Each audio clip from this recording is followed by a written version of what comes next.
Good afternoon. It's Monday, the 20th of February. I'm Yael Shir, and this is IBA News, broadcasting live from Jerusalem. 2 rockets fired from the Sinai Peninsula exploded in open areas in the Eshkol region in southern Israel this morning. No injuries or damages were reported. Security officials said the red alert siren did not warn residents of the incoming rocket fire because they were launched towards open areas inside Israel. At this time, no one has claimed responsibility for the attack. This morning's rocket attack just comes a day after the Islamic State accused Israel of killing 5 of its members in a drone attack south of Rafah in the Sinai Peninsula. Arab media reports linked to Ansar Beit al-Makis, an ISIS affiliate, said the strike occurred on Saturday in the village of Shabana, south of Rafah. The Israeli army had no comment concerning the claims. Media reports in Egypt said the Egyptian army is investigating a series of explosions, but denied Israel's involvement. Earlier this month, a group affiliated with the Islamic State fired 4 missiles at Eilat. No one was injured in the attack. Security forces said the missiles exploded outside the sea resort.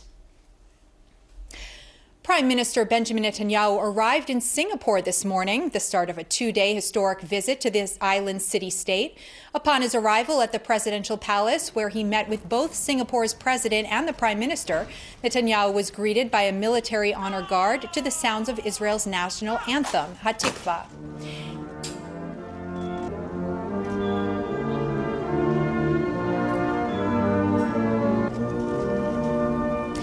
In his meeting with the president, the 2 leaders discussed joint projects dealing with the innovation and technology in Africa, as well as initiating direct flights between Singapore and Israel. Afterwards, Netanyahu lunched with Prime Minister Lee Hsien Loong and the country's national security minister. This afternoon, Netanyahu visited one of the main synagogues in Singapore and met with members of the Jewish community. This evening, he will attend an official dinner in his honor. Netanyahu will follow his Singapore trip to Australia on Wednesday. We have a joint R&D fund that has already funded 150 projects for Israeli and Singapore companies working together in a variety of fields. And I think that the opportunities are vast. We live in a technological age. The future belongs to those who innovate. Israel and Singapore are innovation nations. And together we can bring more prosperity, more hope, and a better life for our peoples, and I think for beyond our peoples, for the neighborhoods in which we live. We've consistently believed that the 2-state solution between Israel and Palestine, however hard to achieve, is the only way to bring peace and security to both peoples and to the Middle East. I told the Prime Minister this last year when we met. It's still our view. And today the Prime Minister updated me on developments and his reasons for being cautiously optimistic about things. And I explained Singapore's position again and expressed my hope for peace between Israel and Palestine. And we hope that will contribute to a stabler Middle East and a stabler world. Saudi Arabia's foreign minister, Adel al-Jubeir, spoke on the final day of the Munich conference yesterday, telling delegates that he believes progress can be made in the Arab-Israeli conflict and is confident a peace deal can be reached. Al-Jubeir added his country's ready to stand with other Arab countries to see how to promote peace in the Middle East. At the same time, he stressed that the biggest challenge currently facing the region is Iran. Iran remains the single most, the biggest state sponsor of terrorism in the world. Iran has as part of its constitution the principle of exporting the revolution. Iran does not believe in the principle of citizenship. It believes that the Shia, the dispossessed as Iran calls them, all belong to Iran and not to their countries of origin. And this is unacceptable for us in the kingdom, for our allies in the Gulf, and for any country in the world. The Iranians have disrespected international law by attacking embassies, assassinating diplomats, by planting terror cells in other countries, by harboring and sheltering terrorists. Meanwhile, Iran's Revolutionary Guard fired advanced rockets today at the start of a large-scale military exercise in the country's central desert. Dubbed Presentation of Power and Sustainable Security, the Guard's artillery, infantry, and Air Force units are participating in the three-day exercise. Prior to the start of the maneuvers, General Mohammed Pakpour, the commander of the Revolutionary Guard's ground forces, said advanced rockets will be fired during the mock war games in various parts of the country. The Shin Bet security agency released for publication today the recent arrest of Anis Haji Yahya, a 37-year-old man from Tibet, for his involvement in the Islamic State. Yahya confessed he had pledged allegiance to ISIS and had planned to set up a cell to launch attacks in Israel. In related news, the Shin Bet also announced the arrests of 2 Palestinian teenagers involved in shooting attacks on Israeli vehicles in Judea and Samaria in recent months. Footage released by the Army showed the arrests of the 2 17-year-olds in their hometown of Deir Abu Mashal in the West Bank. During the raid, security forces also uncovered 2 Carl Gustav improvised rifles used to perpetrate the shootings near the Israeli community of Halamish on January 27th and December 14th. No Israelis were injured. Security officials said that the bullets found with the weapons matched those found at the scene of the attacks. The Shin Bet agency said the 2 teens, who were arrested several hours after the January attacks, admitted to perpetrating additional shootings. Amidst growing debate, it is still unclear whether David Friedman, U.S. President Trump's pick for the next ambassador to Israel, will be approved. Among those who are at odds over the issue is the Conference of Presidents of Major Jewish Organizations, which is currently holding its annual gathering in Jerusalem.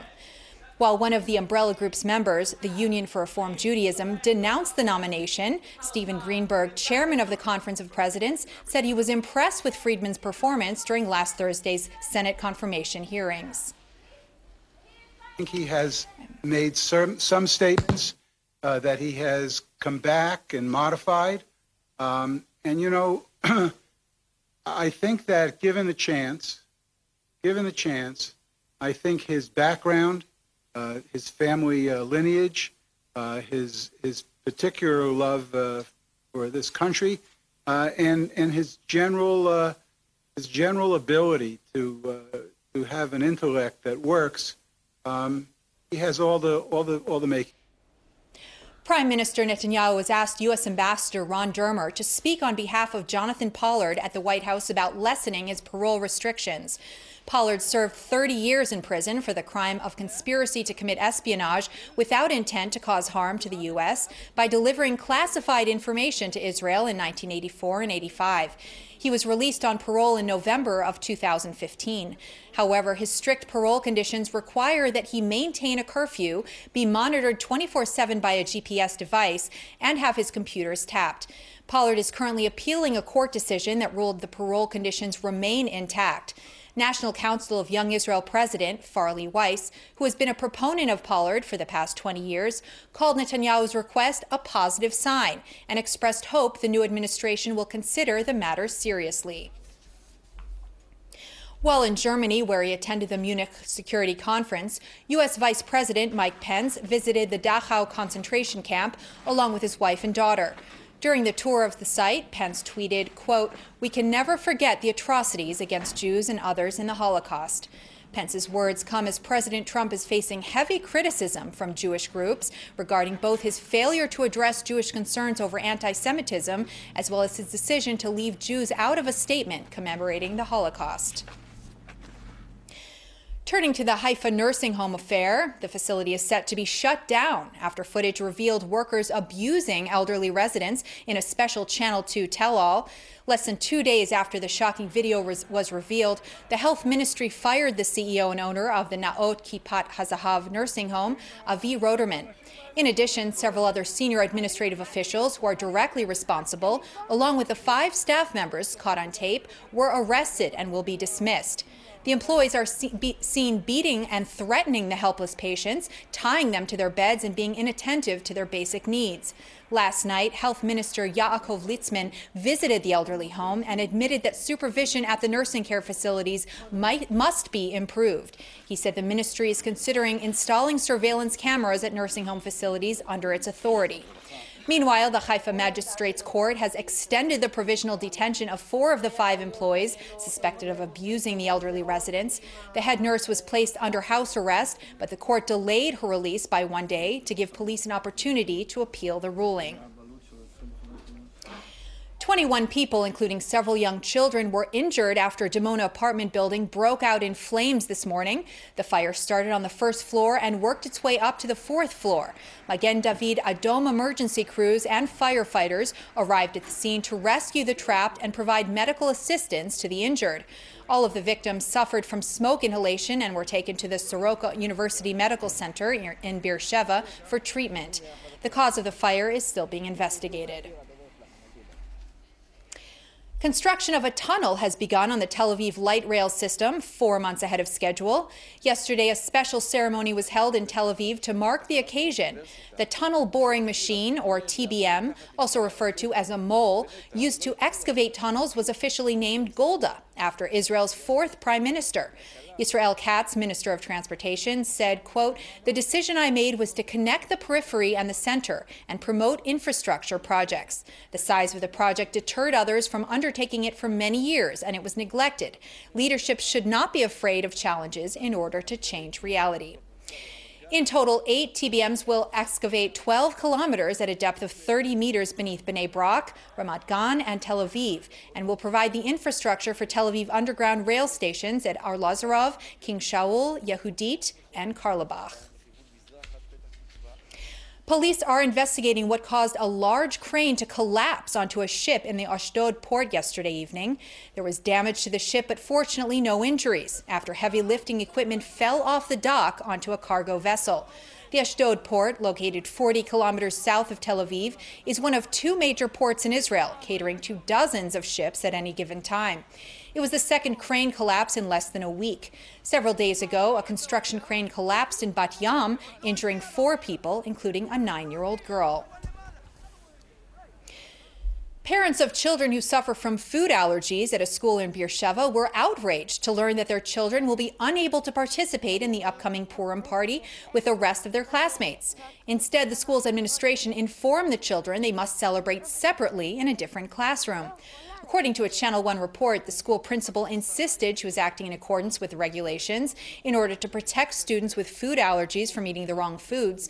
However, students interviewed said it was unacceptable that the school decided to separate them from their classmates. The Ministry of Education has yet to issue a response to the school's decision. In arts and entertainment news, George Gershwin's Porgy and Bess will be coming to Israel from the New York stage. 48 actors from the New York Harlem Theater will participate in performances, with the first one scheduled at the Haifa Congress Center on March 1st and others at Tel Aviv's Mann Auditorium from March 3rd through the 8th. Tickets are priced from 200 to 450 shekels.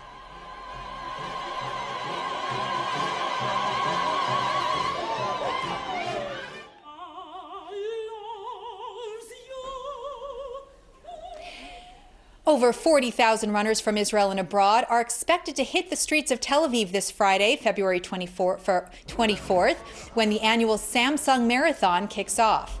Considered the largest sporting event in Israel, the Tel Aviv Run includes a full marathon, a half marathon, and a 42-kilometer hand cycle race for people with special needs. The prize for anyone who breaks the previous record is $40,000. The marathon will begin at the Tel Aviv Convention Center, continuing on the boardwalk along the Mediterranean shore and through the ancient city of Jaffa.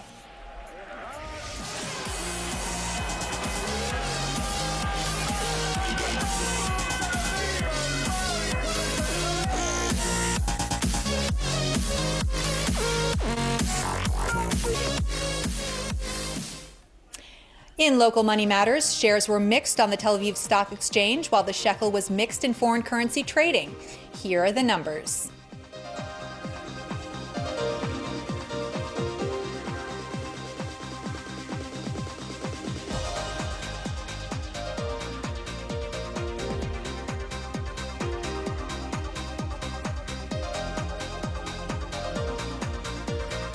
Turning to the weather, the forecast is calling for clear to partly cloudy skies with a drop in temperatures along the coast and a slight rise in the mountains, with strong winds tonight and into the morning.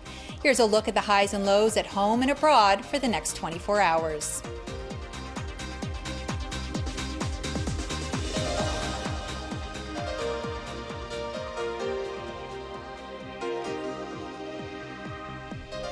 That's all for this newscast. Join us again tomorrow, same time, same channel, when Laura Cornfield will be here. Until then, I'm Yael Shir, wishing you a good evening and shalom from Jerusalem.